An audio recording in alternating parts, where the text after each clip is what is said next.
Yo, what is up mga kamister? So, welcome again for another vlog. So, 2 weeks after ng Leyte Adventure Rally 700. So, ngayon pa lang tayo magbabaklas ulit ng panggilid natin, yung CVT natin. So, mamaya papakita ko po sa inyo yung mga yung setup sa CVT natin, sa panggilid natin. Tapos, ipapakita ko din sa inyo yung kalagayan ngayon ng CVT parts natin, kung kamusta, sumagad ba, okay ba yung lining, hindi ba dumudulas, etc etc. Tapos ayan, so magpapalit din tayo ng slider piece ngayon. So may reserba akong slider piece dito kasi nabugbog tong slider piece natin, medyo maingay yung pulley set natin. Tapos may dala akong timbangan ngayon mga kamister para ipapakita ko sa inyo yung current timbang ng bola natin ngayon. Tapos ito yung lumang belt natin, bago lang din to. So, ikakabit to natin to pabalik dun sa CVT natin. Tapos, itatago lang muna natin tong bagong belt natin na nakakabit ngayon. Kasi gagamitin lang natin yan kapag may endurance at saka long ride. Ayan. So, balik muna natin tong lumang belt para ito yung gagamitin natin pang daily. Tapos yon gagamitin lang natin pang long ride, pang endurance, etc etc. So, ayan. Let's go. Baklasin na natin mga kamister.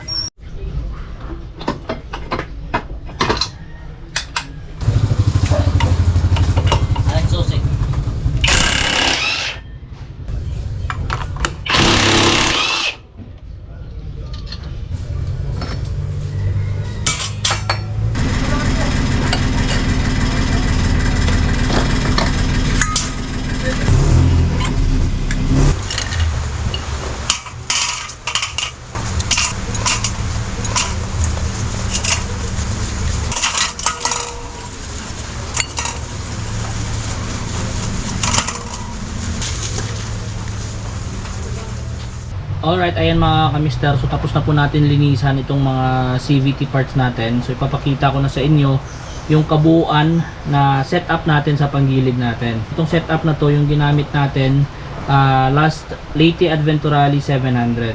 Isa-isahin natin mga kamister. Simulan natin dito sa pulley set. Ayan. Ito yung pulley set natin mga kamister na gamit pa rin hanggang ngayon. Yung HIRC pulley. Ayan, HIRC yan. Ayan. Ito yung markings ng belt mga kamister. Dati hindi natin to, medyo malaki pa yung clearance dito sa taas, yung sa dulo, hindi natin masyadong mapasagad. Pero ngayon medyo konti na lang, medyo masasagad na natin. Pero for me parang hanggang dun na lang talaga. Kung hindi pa tayo magpapalit ng bushing or magdadagdag ng washer, hindi na natin to masasagad ng masyado. Pero for me all goods na mga kamister kasi sagad na siya. Kasi ito makikita nyo dito sa gitna, palatandaan to na didikit na yung pulley set natin at saka drive face kapag nasa taas na yung belt natin. Ibig sabihin sumasagad na siya. Parang ganun mga kamister. Yan. So ibig sabihin kapag yung belt natin ay nasa taas, nagdidikit na siya kapag yung belt natin nasa taas na. So ibig sabihin sagad na siya. Kasi itong mga markings na to, ito yung palatandaan na nag-friction na siya or nagkikiskisan na yung pulley at saka drive face natin. Ito itong gasgas sa gitna. Ayan. So yung drive face natin, ito yung drive face natin mga kamister. Ayan. Ito yung markings niya. Sagad siya sa baba, sa pinaka lowest gear ratio, tsaka sa dulo medyo all goods na rin mga kamister. Next is yung bell natin is stock lang mga kamister. So nagbalik tayo sa stock, pinalitan natin yung speed tuner wing bell kasi pansin ko based on my experience mas malakas dumulo yung stock na bell. Tsaka pansin ko mga kamister kapag stock bell maganda siya pang cruising, mga 70-80 kilometers per hour. Hindi siya masyadong nangihingi ng RPM, so ibig sabihin mas matipid siya sa gas. So kahit parang i-free wheel mo lang siya, mabilis pa rin yung ikot niya kasi nga dahil sa centrifugal force. The more na mas mabigat yung bell mo kapag iniikot, matagal siyang tumigil sa pag-ikot. Ayan. So, ewan ko lang sa iba. But for me, based on my experience, maganda yung stock bell. Kaya nagbalik tayo ng stock bell. And then,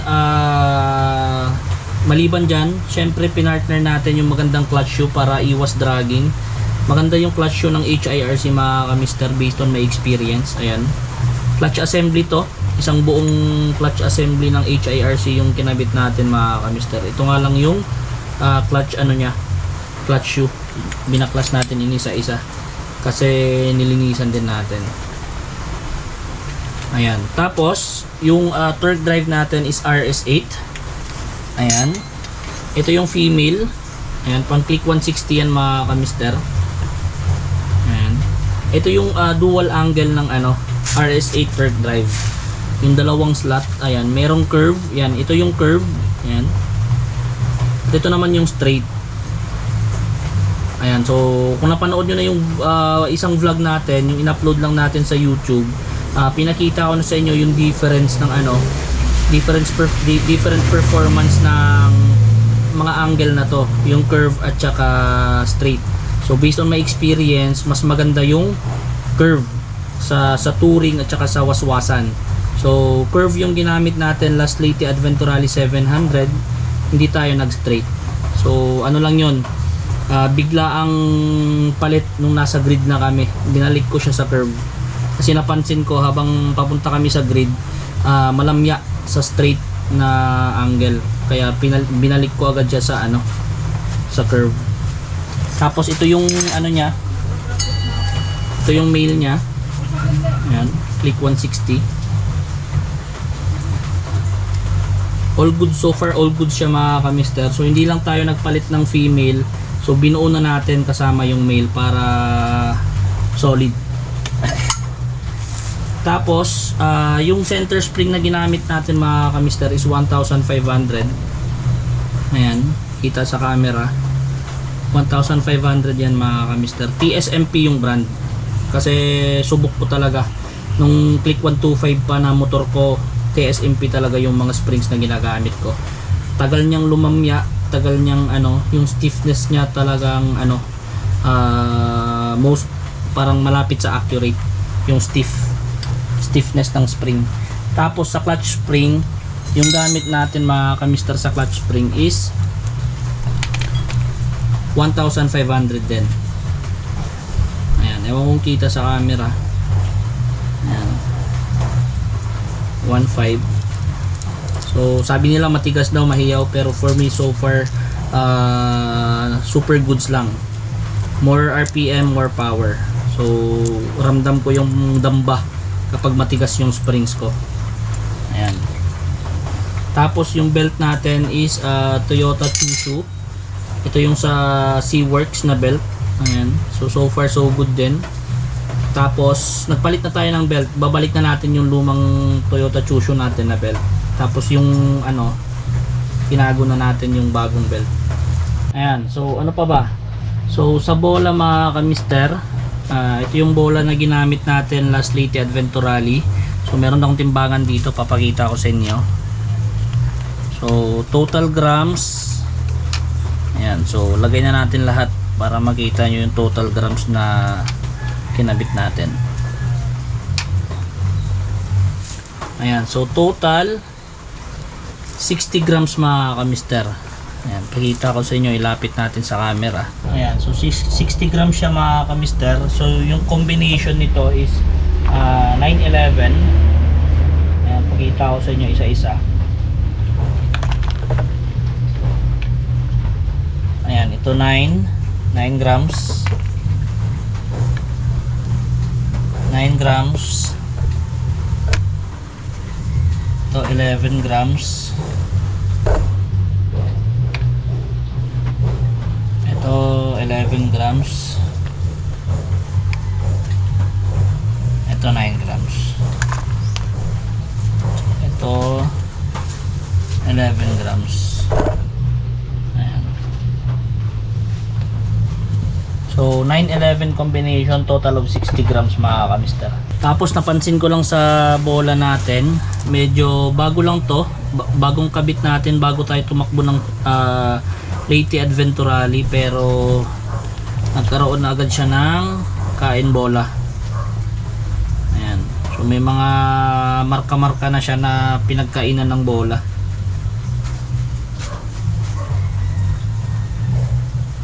May mas malala dito. Yung mas nagrabehan talaga mga kamister is yung mga 11 grams. Ayan o. Ito pinakamalala.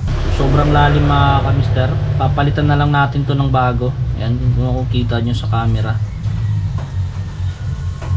Kasi ito 11 grams. Mostly yung mga mabigat na bola yung nagkaroon ng damage. Ayan, tapos pulley natin ay backplate stock. Ito yung kasamang backplate ng HIRC. So bakit di ko alam kung ba't kumain siya ng bola. Siguro sobrang taas ng tapon ng ng bola natin. Tapos naka stock bushing tayo, hindi tayo naka hyper pulley. Stock bushing lang. Ayan, so ano pa ba? So ito na yung buong CVT set natin mga kamister. So, pwede nyong gayahin, baka makatulong din sa inyo. Alright, so kabit na natin to sa motor natin. Let's go! Ayan mga kamister, sa mga nahihirapan magkabit ng ng mga matitigas na clutch spring. Ayan. Halimbawa ito sa akin, 1,500 to. Ayan, TSMP brand. Sobrang tigas niyan mga kamister. So, para sa mga nahihirapan, pwede nyong gayahin to. Ayan. So, ito yung torque drive natin. Tapos binaliktad ko lang, kinabit ko yung clutch assembly ko dito sa taas, tapos nilagyan ko ng nut para may may hawakan or may pagtatap. Lalagyan ng paa ko. Ayan mga kamister. Tapos ito yung gagawin natin. Gamit kayo ng tali, sintas ng sapatos, tapos tali nyo sa dito sa Phillips screwdriver. Tapos ilahin nyo mga kamister.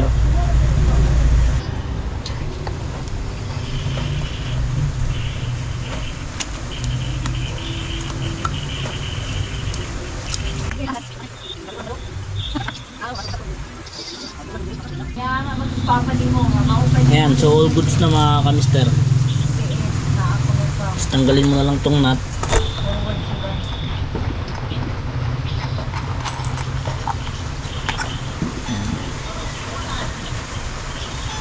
Langka?